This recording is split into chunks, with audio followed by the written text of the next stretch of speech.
Composition of two houses. লোকসভার মধ্যে যে ম্যাক্সিমাম স্ট্রেংথ আছে 552, এটা আগে আসলো। অ্যাজ পার 1950 অরিজিনাল কনস্টিটিউশন 552 জন আসলো। আর্টিকেল 81 এই কম্পোজিশনটা দেয়। এটার মধ্যে সেপারেশনটা দেখো 530 + 20 + 2। 530টা স্টেটের দিকে আইবো, 20টা ইউটির দিকে আইবো, আর 2 জন আসলো Anglo Indian. Clear? 104th constitutional amendment 2009 এ আমরা কি হয়ে গেছে, এই অ্যাংলো ইন্ডিয়ার 2টা সিট বাদ হয়ে গেছে। ওকে, নাও দিলে এখন আমরা কত 550টা। ওকে, এটার মধ্যে তোমরা জানো জম্মু এন্ড কাশ্মীরের স্টেট রিঅর্গানাইজেশন হয়েছে, ইউটি রিঅর্গানাইজেশন হয়েছে অনেকগুলা, যার কারণে এখন এই 550টার মধ্যে 524টা তোমরা কয়টা দিতেছে স্টেটে, 19টা দিতেছে তোমার কার কাছে, ইউটির কাছে। টোটাল 2024 এর ইলেকশনের মধ্যে আমরা 550টা তো ওই 552 থেকে ম্যাক্সিমাম ক্যাপাসিটি এখন কত আছে 550, আর 550 ভিতরেও 543 ইন অফিসে আছে। ঠিক আছে, বাকি সিটগুলো আপাতত ভ্যাকেন্ট কেউ নাই আর কি, 7টা সিট এখনো খালি আছে। বুঝুনি? According to the election result of 2024। ঠিক আছে, ম্যাক্সিমাম ক্যাপাসিটি 550 আছে। কিল্লিগা 550 এখন কি আর বাড়বো নি? বাড়বো 2026 এটা বাড়বো। ঠিক আছে, আমি কমু সবকিছু, একটু ওয়েট করো। কিল্লিগা নিউ বিল্ডিং এ গেছি আমরা, সবকিছু কমু।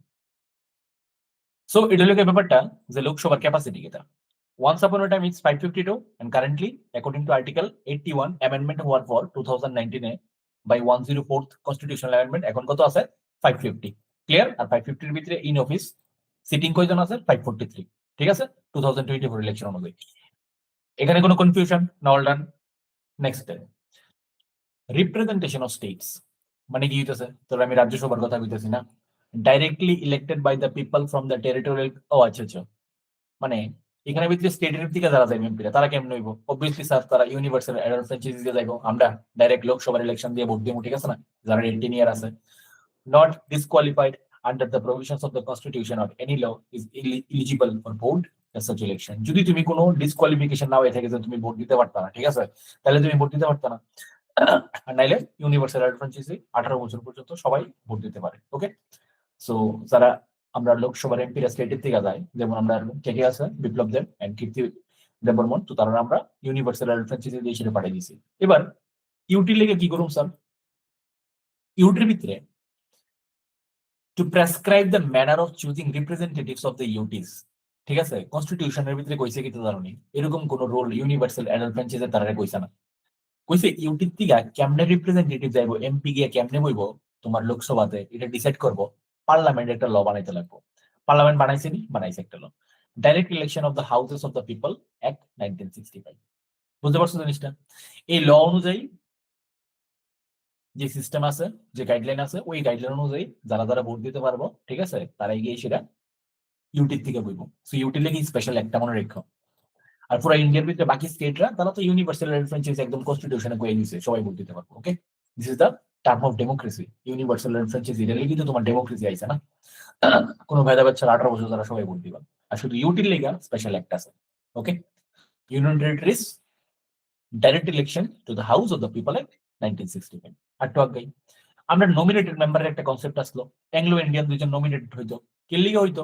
If the community is not adequately represented in the Lok Sabha. কারণ আমরা ইন্ডিয়াতে কিছু অ্যাংলো ইন্ডিয়ান রয়ে গেছিল, ঠিক আছে না? মানে কি ব্রিটিশের লোকে ইন্ডিয়ার ম্যারেজ হয়েছে, তারা অফস্প্রিং রাইছে ওয়ান আফটার ওয়ান জেনারেশন। তো কি হয়েছে এখানে তোমার নমিনেটেড মেম্বারের একটা ক্রাইটেরিয়া আসলো এখানে। Originally, this provision was the separate till 1960, but has been extended 2020. 2020 পর্যন্ত লাস্ট এক্সটেন্ড হয়েছে। এরপরে মানে 95 অ্যামেন্ডমেন্ট 2009 দিয়ে সেটা এক্সটেন্ডেড হয়েছে। ফাইনালি কি হয়েছে?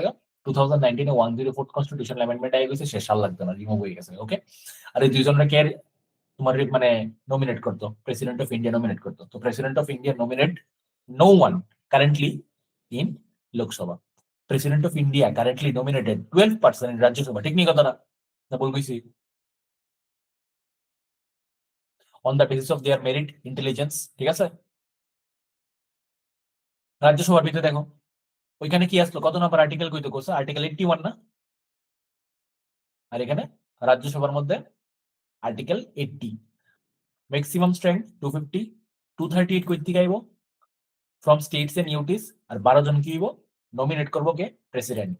ঠিক আছে, এটা সম্পূর্ণ ইলেকশন প্রসেসটা ফোর্থ স্কেডিউলে মেনশন আছে। তোমরা আমি যদি শিখাইতাম তো tears of fourth PM, TEAR, আর 4 নম্বরে পড়বো, আর পর রাজ্যসভা।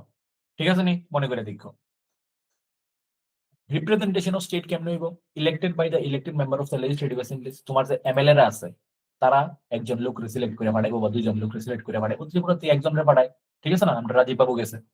ওকে, এখানে ভিতরে ডাইরেক্ট তুমি ইউনিভার্সাল অ্যাডাল্ট ফ্র্যাঞ্চাইজি পাইতে না রাজ্যসভার ক্ষেত্রে। Clear?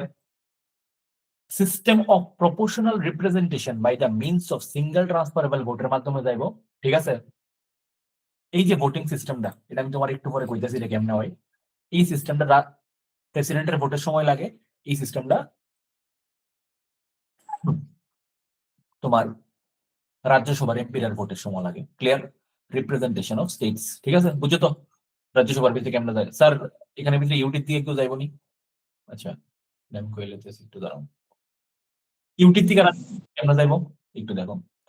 In directly elected by the numbers of an electoral college. এটা লাগে একটা ইলেকট্রাল কলেজ বানানো নিব, যেমন প্রেসিডেন্টের ইলেকশন লাগে একটা ইলেকট্রাল কলেজ তৈরি করা হয়। ঠিক আছে? তো একটা ইলেকট্রাল কলেজ হইব। আর রাজ্যসভার থেকে শুধুমাত্র 3টা ইউনিয়ন টেরিটরি থেকে লোক যায়, দিল্লির থেকে, পুদুচেরির থেকে, জম্মু এন্ড কাশ্মীর থেকে। তো এই 3 জায়গার থেকে রাজ্যসভাতে এমপি পাঠানোর লেগা কি করবো? এবার একটা ইলেকট্রাল কলেজ বানানো নিব। ঠিক আছে? তারা ইলেকশন করেছিল, 3জন লোক পাঠাইবো এখান থেকে। ক্লিয়ার? আচ্ছা, এবার হইতেছে কি যে সিঙ্গেল ট্রান্সফারেবল ভোটিং সিস্টেম, যেটা দিয়ে প্রেসিডেন্টের ইলেকশন হয় এন্ড সমস্ত রাজ্যসভার এমপির ইলেকশন। এটা হয় কেমনে দেখো। Single transferable proportional representation by means of single transferable vote. প্রত্যেকটা ওয়ার্ডের তোমার কি করতে লাগবে? এখানে টিকেট করতে লাগবে। প্রপোর্শনাল রিপ্রেজেন্টেশন থাকবো first of all. Single transferable vote মানে কি? তা এরকম কিছু মানুষ দিব, ভোটটা প্রপোর্শনালি রিপ্রেজেন্ট করতে লাগবে। ঠিক আছে? সাপোজ ধরো ক্যান্ডিডেট দাঁড়াইছে 5জন, এই 5জন ক্যান্ডিডেট প্রপোর্শনালি কি করতেছে? একটা গ্রুপ অফ পিপল রিপ্রেজেন্ট করতেছে। এই 5জনের ভিতরে যদি ধরো ক্যান্ডিডেট নাম্বার 1 এর নিচে 50 জনের কি করে? রিপ্রেজেন্ট করে। ক্যান্ডিডেট নাম্বার 2 এর নিচে 50 জনের রিপ্রেজেন্ট করবো। ঠিক আছে? এরকম করে সেটা প্রপোর্শনাল রিপ্রেজেন্টেশন থাকবো। এরপরে সিঙ্গেল ট্রান্সফারেবল ভোট থাকবো। আচ্ছা, ইন গ্রাউন্ড রিয়েলিটিতে হয় কি আমি তোমার the voter while counting this vote, ঠিক আছে, is required to indicate his preferences by marking 1 2 3 etc. কইতাছে যে ভোটাররা ভোট কাস্টিং করব, ঠিক আছে, তারা কি করতে লাগবো? প্রেফারেন্স দিতে লাগবো। যেমন ধরো লোকসভা ইলেকশন বা নর্মাল ইলেকশনের ভিতরে তুমি গিয়েছিলা, বিজেপির একটা ক্যান্ডিডেটের ভোট দিয়ে দিলা, কংগ্রেসের একটা ক্যান্ডিডেটের ভোট দিয়ে দিলা, ডাইরেক্ট একটা সিঙ্গেল ভোট। ঠিক আছে না? এরকম না। এখানে তোমার যে ব্যালট পেপারটা দেওয়া হইব, এখানে ভিতরে কন্টেস্টেন্টের নাম লেখা থাকবে যে এই 3জন দাঁড়াইতেছে। ঠিক আছে? এই 3জন থেকে তোমার কাছে কারে সব থেকে বেশি ভালো লাগে চয়েস করবা। তো সাপোজ আমি কইলাম আমি ভোটার 1। ঠিক আছে? তোমার ভিতর থেকে সাপোজ ধরো রত্নদীপ হইতেছে গিয়ে ভোটার 1, স্মৃতি হইতেছে গিয়ে ভোটার 2। ঠিক আছে? এরপর এখানে ভিতরে সুস্মিত হইতেছে গিয়ে ভোটার 3। ক্লিয়ার? কন্টেস্টেন্টের ভিতরে এ বি সি যখন থাকবো না, এবার রত্নদীপের কাছে এর খুব থেকে বেশি ভালো লাগে, এর দিল ফার্স্ট, বি এরপরে। ঠিক আছে? যদি বি ও না হয় তাহলে সি রে আমার একদম সবথেকে কম ভালো লাগে। এবার যখন স্মৃতির বাড়ি এলো, তাই কইলো আমার 3 নাম্বার কন্টেস্ট্যান্টের খুব ভালো লাগে। ঠিক আছে? এরপর আমার কারে ভালো লাগে? 1 নাম্বার কন্টেস্ট্যান্টরে। এরপর আমার কার ভালো লাগে? 2 নাম্বার কন্টেস্ট্যান্টরে। ঠিক আছে? ওকে। ভোটার 3 কি করছে? হ্যাঁ কইছে আমি ফার্স্ট প্রেফারেন্স দিতেছি, মানে আমার ফার্স্ট প্রেফারেন্স কারে আমি দিব। ঠিক আছে না? প্রথম আমার কাছে ভালো লাগতেছে এরে। ঠিক আছে? এরপর আমার কারে ভালো লাগতেছে? বি রে। আর সবথেকে আমার কম ভালো লাগতেছে কারে? বি রে। ঠিক আছে না? আচ্ছা সরি, সি রে তোমার সেকেন্ড রাখছিল এবং বি রে কইছে থার্ড। এবার দেখো এটা গেল ফার্স্ট রাউন্ড। এবার ফার্স্ট রাউন্ডের ভিতরে একটা কোটা সিস্টেম হবে। কোটাটা কি একটু ব্যাপারটা শোনো। সাপোজ কোটা কেমনে হয়? আমার ত্রিপুরার ভিতরে ত্রিপুরা লেজিসলেটিভ অ্যাসেম্বলির যখন ইলেকশন হয়, তো কোটা কিটা? আমার টোটাল এখানে সিট কয়টা? 60টা। তো যেই পার্টি তোমার কি হয়ে যাবো, 31টা পাইলে বহে জিততে যাবো না, এটাই তো কোটা। ঠিক আছে না? Total divided by this is quota. তো ঠিক এর এই জায়গার মধ্যে কি হইল যে টোটাল যারা যারা ভোটিং করতেছে, ক্লিয়ার? সাপোজ এখানে ভিতরে ভোটার কয়জন তোমার আমি একটু ক্লিয়ার ভাবে বুঝাই। সাপোজ ধরো কোটা 30, যেখানে ভিতরে যতটি মানুষ আছে 30টা ভোট পাইলেই হ্যাঁ জিততে যাবো। ঠিক আছে? কোটা লাগে 30, মানে 31 একটা সুন্দর হইতো, আমি এই সময় লিখছিলাম আর কি। কোটা ধরো 30, যে কোনো মানুষ যদি 30 ভোট পায় হে জিততে যাবো। তো এরকম ভাবে তো আরো মানুষে ভোটিং করতেছে। এবার ফার্স্ট রাউন্ডে ধরো কেউ একজন হে 30 জন মানুষের ফেভারিট হয়ে গেছে গা, তাহলে হে জিততে গেছে গা। মানে 30টা মানুষ হেরে ফার্স্ট প্রেফারেন্স দিছে। এখানে ভিতরে তো কয়জন দেখাইতেছে? 2 জন। আরো তো ভোটার আছে না প্রচুর। প্রত্যেকটা ভোটার হেরি ফার্স্ট প্রেফারেন্স দিছে এবং ফার্স্ট প্রেফারেন্সে হে কি দেখা গেল 30টা পাই গেছে গা, তাহলে হে কোটা কমপ্লিট হে জিততে গেছে গা। যদি রাউন্ড ওয়ানটা এমন হয়ে যায় তাহলে তো বিন্দাস কাম শেষ, একজনই কোটা কমপ্লিট করে লেছে। বাট যদি এমন হয় কেউ 30 পাইলো না, হেরে ধরো পছন্দ করছে 15 জন মানুষে, হেরে পছন্দ করছে ধরো 12 জন মানুষে, হেরে পছন্দ করছে ধরো 8 জন মানুষ, এরকম এক একজন এক একটা, তাহলে কি হইব? রাউন্ড 2 হইব। বুঝাইতে পারতেছি তো? সবকিছু একদম ডাইজেস্ট হইতেছে ইজিলি। রাউন্ড ওয়ান এর থেকে তোমার কি হয়েছে দেখো, এখানে রাউন্ড ওয়ানে ধরো কেউই নিজের পারফেক্ট কোটা পাইছে না 30টা, তাহলে তুমি যেতে লাগবো রাউন্ড 2 তে, রাউন্ড 3 তে। ঠিক আছে, এমনি করি সেটা। রাউন্ড 3 তে গিয়ে সেটা যদি দেখা যায় বলে স্যার রাউন্ড 2 এন্ড রাউন্ড 3 তে খেলা কি হইব? দেখো এখানে ভিতরে সবচেয়ে কম কেটা পাইছে আমার কোসে, কম। হ্যাঁ তাহলে কি হইব? এ আর সেকেন্ড রাউন্ডে যাইতেই না।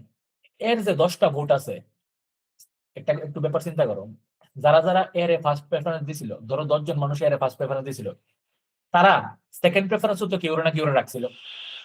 ধরো সেকেন্ড প্রেফারেন্স দিছিল বীরে, ঠিক আছে না, কেউ দিছে সেকেন্ড প্রেফারেন্স সিরে, তাহলে এর যারা যারা ভোটটা দিছিল ফার্স্ট প্রেফারেন্সে, এত সেকেন্ড রাউন্ডে যাইতোই না। কারণ কি লিগা? এ ফার্স্ট রাউন্ডে সবথেকে কম ভোট পাইছে, যে ফার্স্ট রাউন্ডে সবথেকে কম ভোট পাইবো হে সেকেন্ড রাউন্ডে যাইতো না।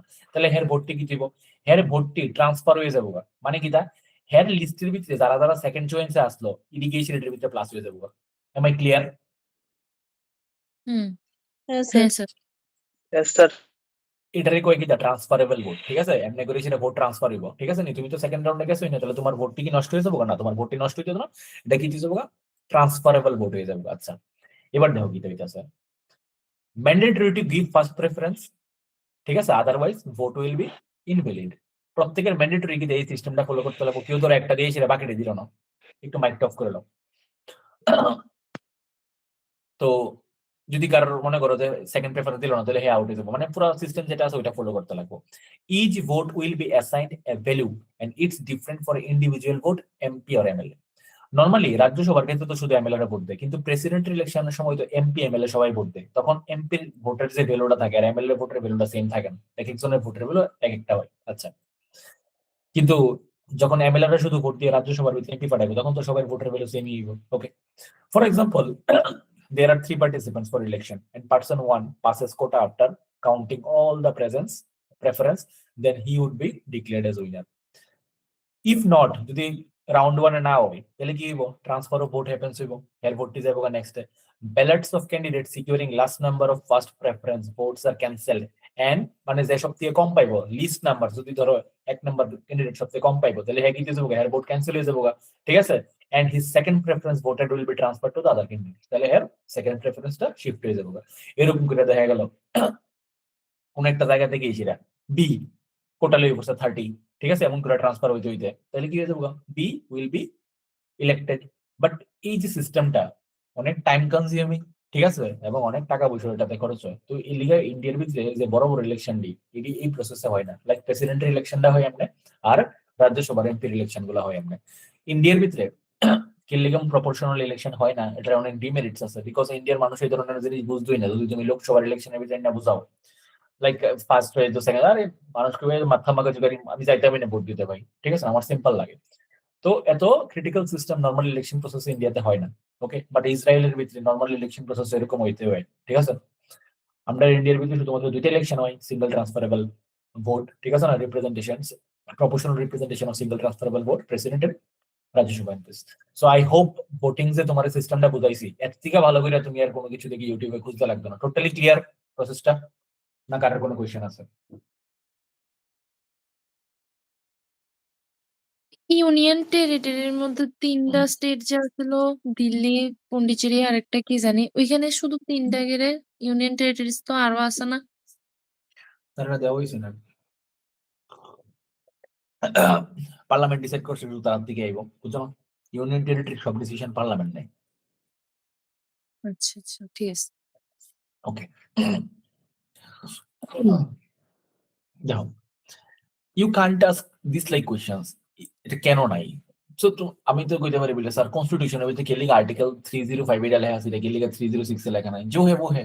हमको वो समझ के पढ़ना है, ठीक है? ফ্যাকচুয়াল কোয়েশ্চেন আসলো না তোমারটা এমনই একটা স্ট্যাটিক কোয়েশ্চেন আসলো, খারাপ লাগে না অনেক হইতেছে আর কি, তো এটা এসব হজম করনা মানে পড়েগা মানে जो খারাপ পাওয়ার না। মানে আমি জিনিসটা জানতামই না। এই আচ্ছা আচ্ছা আচ্ছা আচ্ছা এরকম তো তোমার আরো ব্যাপার আছে লাইক আমরা অনেক স্টেটের ভিতরে স্টেট কাউন্সিল নাই, মানে স্টেট কাউন্সিলই তো কয় না, ওটা কি কয়, লেজিসলেটিভ কাউন্সিল, ঠিক না? লেজিসলেটিভ হুম। অ্যাসেম্বলি আছে বাট লেজিসলেটিভ কাউন্সিল নেই, তো যোগে বোন খুব সুন্দর করে এখানে দাদা তোমার এখন প্রথম থেকে পড়ে দিতাম, তুমি কেমন হয়েছে কিছু বুঝছো না, না অল না, না। ইজি। এমন না যে সব বুঝি না। যদি 100% হয় at least 60% অন্তত বুঝি যে এতটুকু আমি আরে বুঝছি। কি দেখো আমার তো লাগতেছে এখান থেকে যা বোঝা গেছে সবাই 90% বুঝতেছে, তোমাকে লিখে 60%, এত আহামরি আমি কি তার রকেট সায়েন্স পড়ে লিখছি এনে, সিম্পল আসতো না, সবকিছু। না। বু বুঝি তো ঠিক আছে। বুইঝা সেরা মাথা এটা আবার শিক্ষাও তো রাখতে হবে না? তো শিখার আহ, মানে এখানে শিখছি হইতেছে ঠিক আছে আন্ডারস্ট্যান্ডিং, কিন্তু শোনো এখানে হইতেছে কি তোমার টপিক আন্ডারস্ট্যান্ডিং, ঠিক আছে? এই টপিক আন্ডারস্ট্যান্ডিং এর পরে তুমি ট্রিক্স এন্ড টিপস লাগিয়ে সেটা আর্টিকেল দিয়ে মুখস্থ করবা, ঠিক আছে না? এরপরে পিওয়াই কিউ হুম, রিভিশন দিবা। It is a whole process, simultaneously একটা হোল প্রসেস ইন্টিগ্রেশন, তোমার টপিকের লগে তোমার ইন্টিগ্রেশনটা তুমি কেমনে করে স্ট্রং করবা। এই টপিকের সাপোজ তুমি এদুরি করছো আর কোনো তোমার ইন্টারাকশন হইছে না টপিকের লগে, এটা মাল্টিপল প্রসেসের মাধ্যমে তুমি এই টপিকের লগে ইন্টারাকশন করতে লাগবে, তুমি এটা আন্ডারস্ট্যান্ডিং নিলা, এবার পিওয়াই কিউজ কাটলা, এরপরে কোনো একটা হুম, এমসিকিউ বুক নিয়ে এই টপিকের উপরে কিছু এমসিকিউ সলভ করলা, ওকে? এরপরে ট্রিক লাগাই হুম, সেটা এখানে লগে যে আর্টিকেল গুলো কানেক্টেড, ঠিক আছে, যে অ্যামেন্ডমেন্ট গুলো কালেক্টেড, ঠিক আছে, এই যে তুমি ব্যাক টু ব্যাক রিভাইজ করলা, তো এমনি করে টপিকের লগে তোমার ইন্টারাকশন বাড়বে, শুধু এই সাবজেক্টে না প্রত্যেকটা সাবজেক্টের ক্ষেত্রে সেম হয়, একটা টপিকের তুমি মাল্টিপল ওয়েতে ইন্টারাকশন করতে লাগবো এন্ড দেন ওই টপিকটা তোমার হাতে পড়বো, ওকে? হুম, যে কনভেনশনাল ওয়ে অফ স্টাডি আমরা কলেজ লাইফে করতাম, যাই এখান থেকে 5টা কোশ্চেন শিক্ষা লাইছি, ঠিক আছে, এমনি করে তো আর কম্পিটিটিভ এক্সাম হয় না, মাল্টিপল ডাইমেনশনে তুমি একটা টপিকে ইন্টারেক্ট করতে লাগবো, ঠিক আছে? Attacking this topic in multiple way, okay? ঠিক আছে। নেক্সট দেখো, বাট আমি যে কথাটা সিম্পলি কইছি আছে না, এটা ইমপ্লিমেন্ট করা ইটস কোয়াইট টাফ, গ্রাউন্ড রিয়েলিটিতে কে কতদূর করতে পারে ওটা ডিপেন্ড করে, বাট এটাই system. Representative of the union territory সেটা তো আমি আগেই করে লিখছি। আচ্ছা, নমিনেটেড মেম্বার যেটা হয়, আজকের দিনে লোকসভাতে তো কোনো নমিনেটেড মেম্বার নাই, but in Rajya Sabha we have 12 nominated members. Nominate কে করে? প্রেসিডেন্ট করে। তারা কিসের বেসিসে হয়? Art, literature, science and social services. দেখো যে আর্ট, লিটারেচার, সায়েন্স এত বেশি ইন্টেলিজেন্ট, এর কাছে এত টাইম নাই, বা হ্যাঁ এরকম পলিটিক্যাল গ্যাদারিং এ যাইতে চায় না, ঠিক আছে, পলিটিক্যাল ইন্টারাকশনে যাইতে চায় না, হ্যাঁ সবসময় নিজের প্রফিসিয়েন্সি, নিজের ইন্টেলিজেন্স ডেভেলপ, নলেজ ডেভেলপমেন্টে ব্যস্ত থাকে। তো তারাও যাতে দেশের মধ্যে পলিসি মেকিং এ বা তারাও যাতে দেশের মধ্যে একটা ভালো রিপ্রেজেন্টেশনের জায়গাতে যায়, ঠিক আছে, তারা ইন্টেলেকচুয়াল যাতে আমরা অ্যাডমিনিস্ট্রেশন গভর্নেন্স ও কাজে লাগে, ওকে? এখান থেকে 12 জন মানুষকে কি করে সিলেক্ট করে যাতে বিভিন্ন পলিসি মেকিং এ তারা ভ্যালু এডিশন করতে পারে, okay? Provide eminent persons a place in the Rajya Sabha without going through the process of election. তো তারা এই ইলেকশন প্রসেস, ঠিক আছে না, ক্যাম্পিং এটি তারা দরকার পড়ে না, তারা মেরিটের বেসিসে যায়। American senate has no nominated member, কিন্তু আমেরিকার ভিতরে এরকম কোনো প্রসেস নাই, বাট ইন্ডিয়ার ভিতরে এরকম একটা প্রসেস রাখা হয়েছে, উইচ শোজ দ্য মডার্নিটি, ঠিক আছে না, wide thinking of Indian frame makers, ঠিক আছে না, যারা কনস্টিটিউশন ফ্রেম মেকার করছে, ওকে, একটা ওয়াইজ থিঙ্কিং রাখছে এখানে, ব্রড থিঙ্কিং, ওকে? এবার দেখো ইলেকশনস অফ লোকসভা টেরিটোরিয়াল কনস্টিটিউয়েন্সিস, মানে আমরা ত্রিপুরার ভিতরে দেখো লক্ষ্য করেছি এমনি তো আমরা অ্যাডমিনিস্ট্রেশন চলে লাইক এমওকারডি ব্লক, ওকে, জিরানি আরডি ব্লক, তারপরে তোমার জিরানি এসডিএম, খয়ের জিরানি এসডিএম, তারপর তোমার সদর এসডিএম, বাট যখন ইলেকশনের নাম হয় তখন নাম চেঞ্জ হয়ে যায়, like Majlishpur, Mohanpur, okay, Simna constituency, Khayerpur constituency, so এরপরে ডিস্ট্রিক্টের নাম থাকে একরকম। তো কনস্টিটিউয়েন্সি মানে আবার দেখবা একটা ডিস্ট্রিক্টের অনেকগুলা পার্ট মিললে সেটা একটা কনস্টিটিউয়েন্সি হয়, যেমন আমার মজলিশপুর, ঠিক আছে, এখানে ভিতরে ওয়েস্ট ত্রিপুরাই যদি পড়ছে, ঠিক আছে, এখানে ভিতরে অন্য কোনো ডিস্ট্রিক্ট পড়ছে না, পুরোটা ম্যাক্সিমাম এখানে ওয়েস্ট ত্রিপুরার অংশই। কিছু কিছু কনস্টিটিউয়েন্সি এমন হয় দুইটা ডিস্ট্রিক্ট মিললে পড়ে, হয়তো ইন জেনারেল লাইক এই কনস্টিটিউয়েন্সির ভিতরে অন্য একটা ডিস্ট্রিক্টের কোনো একটা এরিয়া পড়লো, এরকম কি লিগা হয়? ফার্স্ট অফ অল যদি তুমি ত্রিপুরার ম্যাপটা দেখো, তুমি দেখবা ডিস্ট্রিক্ট গুলা যে এলোকেট হয় এটি আসলে জিওগ্রাফিক্যাল মানে জিওগ্রাফিক্যাল ফেসিলিটির কারণে একরকম ভাবে এগুলোরে ইকুইপ করা হয়। দেখো জিওগ্রাফিক্যাল কানেকশন থাকে ডিস্ট্রিক্ট গুলোর মধ্যে, এরকম পুরো একটা এরিয়া জিওগ্রাফিক্যাল কানেকশন, ঠিক আছে না, এরকম একটা এরিয়া জিওগ্রাফিক্যালি ডিস্ট্রিক্ট মানে ডিস্ট্রিবিউট করা যাতে এই এরিয়াতে গভর্নেন্স ভালো করে চালান যায়। বাট দেখো আমরা ত্রিপুরার দিকে যখন তোমার লোকসভার দুইটা সিট, এখানে ওয়েস্ট ত্রিপুরার যে সিটটা দুরা, আর যে তোমার আরেকটা কি আছে ইস্ট ত্রিপুরার সিটটা এত বড়, রিজন কি জানো নি? কনস্টিটিউয়েন্সি সিট গুলো সবসময় ডিপেন্ড করে পপুলেশনের উপরে। So according to the last population census এরকম দেখা গেছে যে এই পুরো এরিয়াতে যা পপুলেশন আছে আর এই এরিয়াতে যা পপুলেশন আছে ইটস সেম, বুঝাতে পারছি না ব্যাপারটা আমি তোমার? হ্যালো? হ্যাঁ স্যার। স্যার। Yes sir. এবার দেখো, এটাই মানে এই জায়গা তুমি যদি বুঝালো তাহলে আর এই টপিক তোমার বুঝিয়ে কি করবে? এটাই কইছে, সাপোজ MP1 MP2 MP3 আছে, তারা তিন মানে তারা ক্যান্ডিডেট, ঠিক আছে, তারা এতগুলো ডিস্ট্রিক্ট থেকে আইতাছে। এবার ডিস্ট্রিক্ট মেম্বার অফ পার্লামেন্ট, এটা কিতা লোকসভা কনস্টিটিউয়েন্সি। তো এই এরিয়াটি কিতা, এই যে নীল, যেমন এই দুইটা ডিস্ট্রিক্ট মিলে একটা কনস্টিটিউয়েন্সি, এখানে আবার দুইটা ডিস্ট্রিক্ট মিলে একটা কনস্টিটিউয়েন্সি। এই যে ডিস্ট্রিক্ট, এই যে 3 নাম্বার কনস্টিটিউয়েন্সি C3টা, এটা কিতা এই ডিস্ট্রিক্টও আছে, এই ডিস্ট্রিক্টও আছে, এই ডিস্ট্রিক্টও আছে, কতগুলো জায়গা লয়ে মিলছে। তো দেখুন আমরা ত্রিপুরার মধ্যে কতগুলো ডিস্ট্রিক্ট মিলে হইছে না একটা কনস্টিটিউয়েন্সি, হইছে নি? হ্যাঁ, তো এই জিনিসটা পুরো একদম কনসেপ্টের লগে তোমার এক্সাম্পল ক্লিয়ার হয়ে গেছে ব্যাপারটা, ঠিক আছে? এমন কি লিখা হয় mechanism behind this boundaries. Under constitution কি কইছে, population and member of seat কি হইতে লাগবো, প্রপোর্শনাল হইতে লাগবো, ঠিক আছে? মানে এইখানের ভিতরে যে তোমার একজন রিপ্রেজেন্টেটিভ আছে, হের পেছনে যদি 20 লাখ লোক থাকে, 20 লাখ লোক রিপ্রেজেন্ট করে, এখান থেকে যে রিপ্রেজেন্টেটিভ যাইবো হেও সাইমultaneously কয়জনের রিপ্রেজেন্ট করবো, 20 লাখ। এন্ড টোটাল আমরা যে লোকসভার ভিতরে 550টা সিট আছে, each and every one should fulfil this criteria. বুঝছো? প্রত্যেকটা যদি ত্রিপুরার থেকে দেখো একজনের পাশে যদি like suppose in today we have 40 lakhs of population, তো এমন হইলে কনস্টিটিউয়েন্সি 1 মানে ওয়েস্ট ত্রিপুরা কনস্টিটিউয়েন্সি থেকে বিপ্লব দেব যদি 20 লাখ রিপ্রেজেন্ট করে, ঠিক আছে নি? Kirti Barman is also representing 2 lakh 20 lakhs of people. এরকম ভাবে আসামের থেকে যে লোকসভার এমপিরা যাইতেছে তারাও 20 লাখ অফ পিপল রিপ্রেজেন্ট করতেছে। বুঝতে পারতেছো না এই জিনিসটা? পুরো অল ওভার ইন্ডিয়াতে যে এমপিরা আছে more over more or less 20 lakh of people represent করতেছে। Am I clear? বাট দেখো একটা ব্যাপার, 20 লাখ অফ পিপল রে একজন মানুষ রিপ্রেজেন্ট করতেছে লোকসভাতে, তোমার কাছে লাগতেছে না এখানে রিপ্রেজেন্টেশনটা মানে কি হইতাছে? আরো 20 লাখ অফ পিপলের রিপ্রেজেন্টেশন করলে বেশি মানুষ হলে ভালো হইতো। 20 লাখ অফ পিপলের এসপিরেশন, 20 লাখ অফ পিপলের ডিমান্ড কি একজন লোক ফুলফিল করতে পারবো না? মানে কতটাই সম্ভব? বুঝতে পারতেছেন এই জিনিসটা? So we need to increase the number of our MPs, isn't it? ঠিক নি ব্যাপারটা? হ্যাঁ স্যার। এতদিন ক্লিয়ার করা হয়েছে না, বিকজ আমরা পার্লামেন্টের ক্যাপাসিটি ছোট আসলো। Now we have new parliament. এবার কি করতে লাগবো, আমার পপুলেশনের বেসিসে আমি কি করুম, সিট ইনক্রিজ করুম। বাট দেখো, যদি আমরা ইন্ডিয়ান পপুলেশন কন্ট্রোল না করতে পারি তাহলে কি তা করতে লাগবে, ইন ফিউচার আরেকটা নতুন পার্লামেন্ট বিল্ডিং বানাতে লাগবে আমরা, ঠিক আছে না? সো মানে পপুলেশন কন্ট্রোল করতে লাগবে, পপুলেশনের সেই ব্যান্ডে গিয়ে সেটা একটা সময় স্টেবল হইতে লাগবে। In today scenario India is hiking population, ঠিক আছে না? আমরা পপুলেশন পুরা ওয়ার্ল্ডে 1 নম্বরে আছি আমরা পপুলেশনের দিক দিয়ে, ওকে? চাইনারে বিট করে দিয়েছি আমরা। সো একটা সময় যদি পপুলেশনটা এরকম বাইরে ছিল বার্ডেন থেকে যদি এটা আবার স্টেবল হয়, ঠিক আছে, এখন তো গ্রাফে এরকম ভাবে গিয়েছে, যদি স্টেবল না হয় তাহলে কি হইব, প্রবলেম হয়ে যাবো, okay? So population control, family planning, interview ইন্ডিয়ার কাজ করতে লাগবে। আচ্ছা, ঠিক এরকম ভাবে আমরা এখানে হইতে যে যেরকম তোমার লোকসভার ক্ষেত্রে সেম, এরকম স্টেট অ্যাসেম্বলির ক্ষেত্রে same, between different constituency in the same state, ঠিক আছে না? যেমন মজলিশপুরের ভিতরে আমরা মজলিশপুরের এমএলএ যতজন লোক রিপ্রেজেন্ট করতেছে, মোহনপুর থেকে রতনলাল নাথ, ঠিক আছে, ঠিক ওই নাম্বার অফ পিপল রিপ্রেজেন্ট করতেছে ত্রিপুরা লেজিসলেটিভ অ্যাসেম্বলিতে। আমি ক্লিয়ার? এবং এই স্টেটের ভিতরে, ঠিক আছে, like we have 40 lakhs of people. So 40 lakhs of people রে তোমার যদি আমার 60 জন এমএলএ রিপ্রেজেন্ট করে, প্রত্যেকটা এমএলএ যতজন পার্সন রিপ্রেজেন্ট করতেছে, এই স্টেটের ভিতরে এটা কি থাকবো, ইউনিফর্মিটি থাকবো। কান্ট্রির ভিতরে ইউনিফর্মিটি থাকবো, প্রত্যেকটা কনস্টিটিউয়েন্সির 545 সিট, এবং স্টেটের ভিতরে এই 60টা সিটের ইউনিফর্মিটি থাকবো। Am I clear? হ্যাঁ স্যার। ওকে। সো পপুলেশন কিটা, population means the population as ascertained at the preceding census, last census অনুযায়ী আমরা যে পপুলেশনটা লইছি ওইটি আমরা সেন্সাস। আচ্ছা, এবার দেখো আমরা ইন্ডিয়ার ভিতরে একটা ক্যাচ চলছে, যেহেতু আপনার কাছে নতুন পার্লামেন্ট বিল্ডিং আসতো না, যতদিন পর্যন্ত নতুন পার্লামেন্ট বিল্ডিং হয়েছে না এতদিন পর্যন্ত আমরা 2011 এর সেন্সাসের ডাটা আমরা নিতে পারি না, ওকে?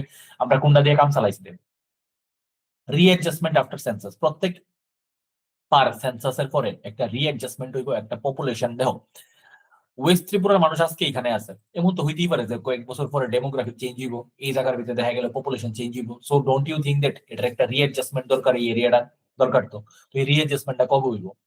প্রত্যেকবার সেন্সাসের পরে পুরো অল ওভার ইন্ডিয়াতে যে সিট গুলো আছে প্রত্যেকটা সিটে একই হইতে লাগবো, রিঅ্যাডজাস্টমেন্ট হইব, ঠিক আছে? এরিয়া কম্বো বাড়বো, ক্লিয়ার?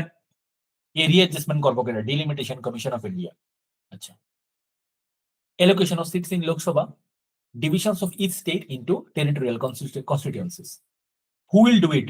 Article 82 কি কইতাছে? Parliament by law will form a delimitation act, ঠিক আছে না, after every census. পার্লামেন্ট এটা অ্যাক্ট করবো, ঠিক আছে না, ডিলিমিশন কমিশন ডেপথে বাড়ানি হয়েছে নি, লাস্ট 2002 পর্যন্ত বাড়ানি হয়েছে, ঠিক আছে। এরপরে কি লিগে বাড়ানি হয়েছে না, 2002 তে ডিলিমিটেশন অ্যাক্টের পরে তারা যেই লিমিট করে দিয়ে গেছে এটাই কি করছে, এক্সটেনশন করা হয়েছে।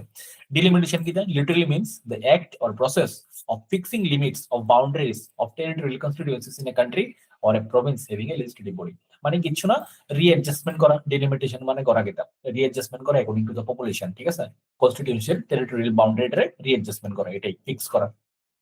42nd amendment 1976 যখন আসলো, allocation of the seats in the Lok Sabha to the states and the divisions of each state into territorial constituencies till the year of 2000, মানে 1971 এ কি কইছে,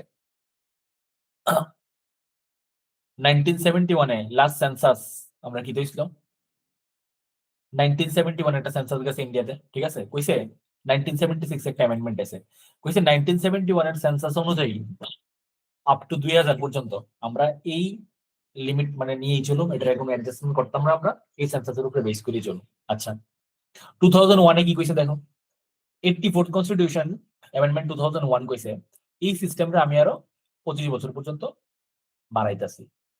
বুঝুনি ব্যাপারটা কি হইছে, কেসটা কি লিখা দেখো, 84th Constitution Amendment 2001 কি কইতাছে, readjustment and rationalization of territorial constituencies in the state on the basis of the population figures of 1991 census। 2000 আগে কি করছে, 1991 সেন্সাস অনুযায়ী আবার করছে। আচ্ছা 87 Constitution Amendment 2003 তে আইছে, 2003 তে আইছে, এটা কইছে কি, the delimitation of the constituencies on the basis of 2001 census and not 1991 census। আচ্ছা এটা বাড়াইছে 2001 সেন্সাস অনুযায়ী করা হইব। আর এখানে কি করা হয়েছে দেখো, 2001 এ এটা কয়দিনের লেগে এক্সটেন্ড করে দেওয়া হয়েছে, 25 ইয়ার। মানে আমরা আজকের দিনের যে পুরো ইন্ডিয়ার ভিতরে কনস্টিটিউয়েন্সিস গুলো ডিভাইডেড আছে, লাস্ট কবে সেন্সাসের উপরে বেসড, 2001 সেন্সাস। আমি ক্লিয়ার, এখানে ভিতরে দাদা আছে, এই তিনটা লাইন লাস্ট যদি পড়ো ক্লিয়ার হইছে নি দেখো ব্যাপারটা। তুমি জাস্ট তাহলে এটা কি জানো, 87 কনস্টিটিউশন অ্যামেন্ডমেন্ট 2003 তে আইছে, আইসে কইছে দেখো 2001 এ যে সেন্সাসটা আছে এটারে আমি ফিক্স করতেছি আপ টু কত, 25 ইয়ারের লিগা, মানে কি তা 2026 পর্যন্ত এটা দিয়ে আমি চলুম। কারণ কি লিগা, আমার নিউ বিল্ডিং আইছে তো বেশি দিন হইছে না, ঠিক না, ওটার আগেরটার ক্যাপাসিটি এস্টনো যেতে বাড়ান যাব, এখন নিউ আইছে, এখন রিঅ্যাডজাস্টমেন্ট করা যাবে। মানে 2026 এ যদি আমার সেন্সাস আইয়ে, সেন্সাসের পরে অটোমেটিকলি কি আই করব, নতুন একটা আইবো, রিঅ্যাডজাস্টমেন্ট অ্যাক্ট, ঠিক নেই, ডিলিমিটেশন কমিশন আবার তৈরি হবে ইন্ডিয়াতে, পুরো কনস্টিটিউয়েন্সি আবার ঠিকঠাক ভাবে ফরমেশন হইব। ক্লিয়ার? এখন যে সিস্টেম চলতেছে 2001 এর সেন্সাস অনুযায়ী, ক্লিয়ার? বুঝছো? আচ্ছা এবার নতুন ডিলিমিটেশন কমিশনের এটা ডিপেন্ড করবো যে তারা কি 2011 এর ডাটা নিবো না লেটেস্ট সেন্সাসের ডাটা নিবো, নেওয়া দরকার লেটেস্ট সেন্সাসের ডাটা, ঠিক না? চলো অনেক কিছু বুঝলাম আমরা।